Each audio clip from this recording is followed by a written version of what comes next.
Hello everyone, আসসালামু আলাইকুম। আশা করছি আমার প্রিয় শিক্ষার্থী বন্ধুরা তোমরা সবাই অনেক ভালো আছো। আজকে আমরা 6 অধ্যায়ের এই ভগ্নাংশের যে আমরা করতেছিলাম 38 পৃষ্ঠার উদাহরণের সমাধানগুলো তারই ধারাবাহিকতায় আমরা 4 নম্বরটা সমাধান করব। 4 নম্বর কি বলতেছে দেখো, ভগ্নাংশগুলোকে লঘিষ্ঠ আকারে প্রকাশ করো। আচ্ছা, এখন বুঝি ভগ্নাংশ মানে তো বুঝি যেটা লব বা হর আকারে থাকে সেটা ভগ্নাংশ। এখন লঘিষ্ঠ মানে কি? লঘিষ্ঠ মানে হচ্ছে ছোট। লঘিষ্ঠ মানে কি? ছোট। যেমন আমাদের অনেক সময় বলে না সংখ্যালঘু, যারা অন্য জাতির আছে, দেখুন যেমন দেখা যাচ্ছে ক্ষুদ্র নিগোষ্ঠী মানে খুবই ছোট, এবং সংখ্যালঘু লঘু যারা মানে খ্রিস্টান হিন্দু এদেরকে সংখ্যালঘু বলা হয়।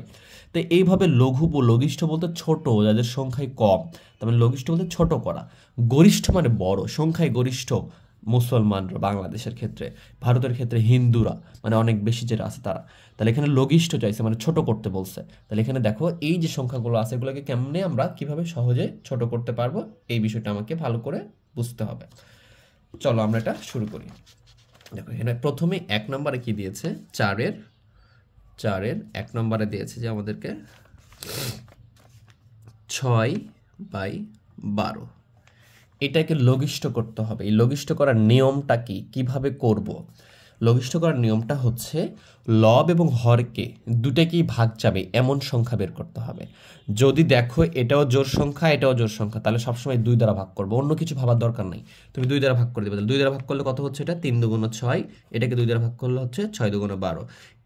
এটার উপরে সাইডে লিখবা, একটু উপরে, পাশাপাশি না, এটাও নিচে একটু সাইডে লিখবা। তাহলে এখান থেকে কত পেলাম আমি? দেখো এখান থেকে আমি পাইছি 3/6, এটা পাইছি। এটাকে প্রথম স্টেপে লঘিষ্ঠ করে 2 দ্বারা ভাগ করছে 3/6।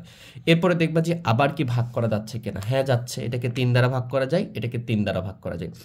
যেইটা দ্বারা ভাগ করবা শর্তটা হচ্ছে ওইটা দুইটাকেই ভাগ করতে হবে, মানে লব এবং হরকে দুইটাকে ভাগ যাওয়া লাগবে, তাহলেই তুমি ভাগ করতে পারবা।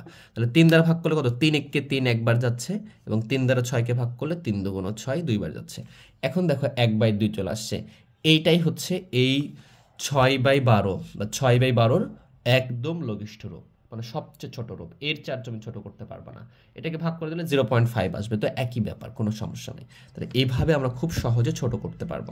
এরপরে 2 নম্বরটা যদি আমরা দেখি, দেখো 2 নম্বরটাতে কি লেখা আছে যে 2 নম্বরটাতে লেখা আছে যে 3/21।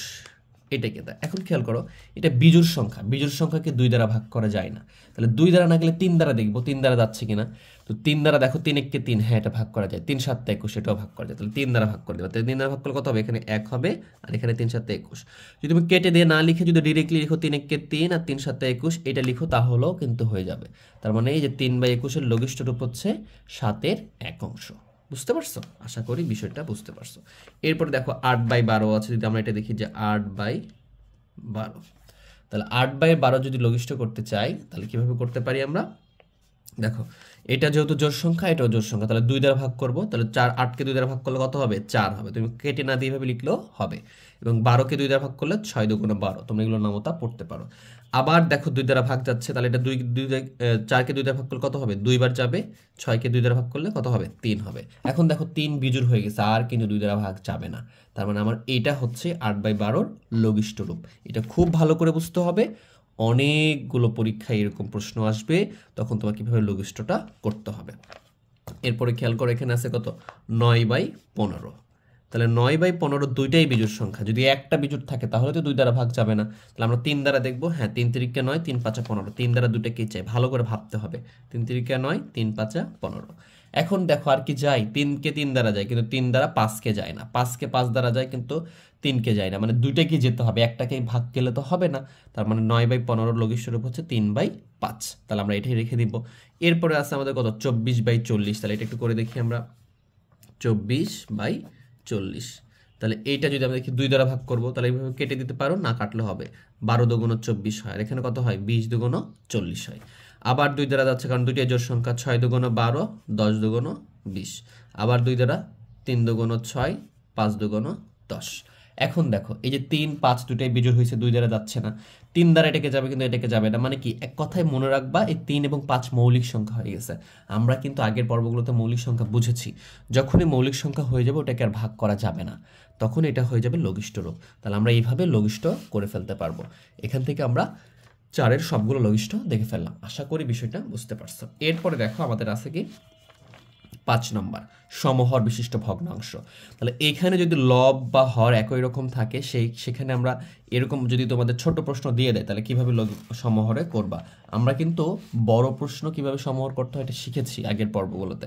তাহলে ছোটগুলো কিভাবে লঘিষ্ঠ করতে হয় এই বিষয়টা আমরা এখানে দেখব। তাহলে এই বিষয়টা যদি দেখতে চাই তাহলে এটা খুব সহজেই আমরা করতে পারবো। দেখো এখানে কি বলছে, সমহর করতে বলছে। এখানে 1 নম্বরে কি দিয়ে রাখছে আমাদের, 1 নম্বরে দেওয়া আছে যে দেখো 1/3, 1/4, সরি এখানে কমা দিতে ব্র্যাকেট হবে না, এই 1/3, 1/4 এটার কি বলছে দেখো, এটা থেকে এরকম করে আমাকে আবার দিয়ে রাখছে সমহর বানাইতে। সমহর মানে কি দুটোর হরই কি হবে, 1 হবে।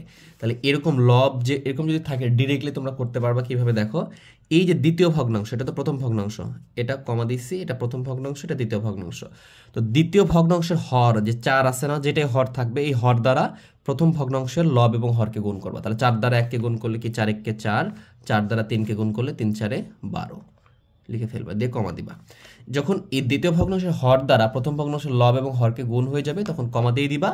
এরপরে প্রথম ভগ্নাংশের হর দ্বারা দ্বিতীয় ভগ্নাংশের লব এবং হরকে গুণ করবা। তাহলে 3 দ্বারা গুণ করো, 3 1কে 3, 3 দিয়ে 12কে ভাগ করলে কত, 3 4 12। এই যে দেখো এখানেও 12 চলে আসছে, এখানেও 12 চলে আসছে, তার মানে এটা সমহর বিশিষ্ট ভগ্নাংশে প্রকাশ হয়ে গেছে। Very very simple. আশা করি বিষয়টা বুঝতে পারছো। তাহলে কিভাবে করলাম এটা ভালো করে বুঝো। এই যে 1/3 ছিল আর 1/4 ছিল, এটার শর্ত হচ্ছে দ্বিতীয় ভগ্নাংশের হর দ্বারা প্রথম ভগ্নাংশের লব এবং হর দুটাকে গুণ করবো। তাহলে 4 দ্বারা গুণ করছি, 4 1কে 4, 3 4 12 লিখে ফেলছি। এরপরে কমা দিয়ে আমরা প্রথম ভগ্নাংশের হর দ্বারা দ্বিতীয় ভগ্নাংশের লব এবং হরকে গুণ করবো। তাহলে 3 দ্বারা গুণ করছি, 3 1কে 3, 3 4 12, দেখো দুইটাই 12 হয়ে গেছে, মানে মিলে গেছে। আমরা যদি পরেরটা দেখি 2 নম্বরটা, এটা দেওয়া আছে কি দেখো, এটা দেওয়া আছে 2/3, 1/2। তাহলে এটা যদি করতে চাও তাহলে কিভাবে করতে পারো, তাহলে এটা 2 দ্বারা তুমি আগে গুণ করবা, 2 2 গুণ 4 হবে, সেম ভাবে 3 2 গুণ কত হবে 6, কমা দিয়ে দাও। এই 3 দ্বারা গুণ করো, 3 1কে 3, 3 2 গুণ 6, এই যে আমাদের হয়ে গেছে। দেখো দুইটারই 6 হয়ে গেছে, তার মানে এটা সমহর বিশিষ্ট ভগ্নাংশে প্রকাশ হয়ে গেছে। তাহলে এইভাবে আমরা খুবই সহজে সমহর বিশিষ্ট ভগ্নাংশে প্রকাশ করতে পারি। আশা করি বিষয়টা বুঝতে পারতেছো তোমরা। এরপর আমরা 3 নম্বরটা আছে, এটার মাধ্যমে আমরা এই পর্বটা শেষ করব। বাকি যোগ বিয়োগ তো আমরা শিখে আসছি আগে থেকে। দেখো এখানে কি আছে, 1/3, 1/5 এটা আছে। তাহলে আমাদের শর্তটা কি ছিল, আমাদের শর্তটা ছিল দ্বিতীয় ভগ্নাংশের হর দ্বারা, তার দ্বিতীয় ভগ্নাংশ কত, হর কত 5, জাস্ট এটার হর দ্বারা এই দুটাকে গুণ করবা, এটার হর দ্বারা এই দুটাকে গুণ করবা, শেষ। তাহলে 5 দ্বারা গুণ করো, 5 1কে 5, 5 দ্বারা 3কে গুণ করো, 3 5 15, কমা দিয়ে দাও। এবারে 3 দ্বারা গুণ করো, 3 1কে 3, 3 দ্বারা 5কে গুণ করো, 3 5 15। দেখো এইটারও 15 15 চলে আসছে, এখানে 12 12 আসছিল, এখানে 6 6 আসছিল। প্রত্যেকটাই সমহর বিশিষ্ট ভগ্নাংশে প্রকাশ হয়ে গেছে, কিন্তু আগে সমহর ছিল না। তাহলে এইভাবে খুব সহজে আমাদের যদি 2টা অঙ্ক থাকে আমরা সমহর করতে পারবো, কিন্তু 3টা অঙ্ক থাকলে আমরা এভাবে করতে পারবো না। আমরা এটা কিভাবে করতে হবে এটা আমি অঙ্কের মাধ্যমে তোমাদেরকে শিখিয়েছি, এটা তোমাদের মোটামুটি 4 নম্বর পর্বে শেখানো হয়েছে, সেখান থেকে দেখে নিতে পারো। তো আজকের ক্লাসটা আমরা এখানে শেষ করতেছি। আশা করি তোমরা ক্লাসটা উপভোগ করেছো, ভালো লেগেছে। যদি ক্লাসটা ভালো লেগে থাকে ভিডিওটা একটা লাইক করে দিবা, বন্ধুদের মাঝে শেয়ার করে দিবা, আর অবশ্যই সাবস্ক্রাইব করবে। সাবস্ক্রাইব করে থাকলে অসংখ্য ধন্যবাদ। সবাই ভালো থেকো, সুস্থ থেকো, আল্লাহ হাফেজ।